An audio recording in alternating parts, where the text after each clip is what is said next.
Life Science 2GO3 Minute Genetic Assignment. In order to understand patterns of inheritance, we must first understand what it is that we are inheriting. When a child is conceived, many understand that we receive a bit from our mother and a bit from our father.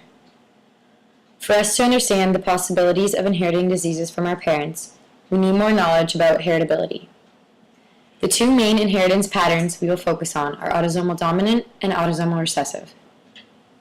Based on your prior knowledge with these two patterns, we know that in order to inherit an autosomal dominant phenotype, we simply need only one dominant allele from either parent.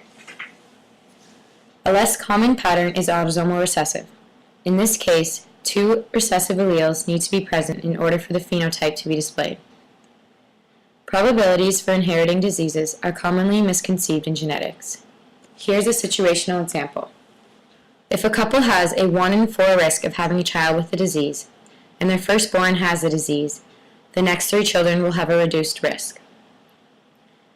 Punnett squares may be the easiest way to plot out simple inheritance patterns. We'll start by creating an example Punnett square for this situation. Seen here, we have two parents, heterozygous for an autosomal recessive disease. This Punnett square shows that if these two people were to produce an offspring, the offspring would have a 1 in 4 chance of inheriting the recessive disease. So where does this common misconception come into play? The second child.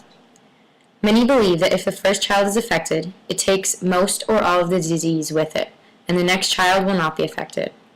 This is incorrect. After conceiving a child, nothing changes with the parent's genetic makeup. Their alleles remain the same. That being said, the probability of their next child being affected also remains the same. The mother is still heterozygous and carries one affected allele, and the father still remains heterozygous, carrying the other affected allele.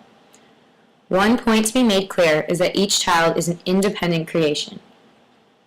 Since the parents still carry the same disease alleles, the probability of their creation being affected remains the same.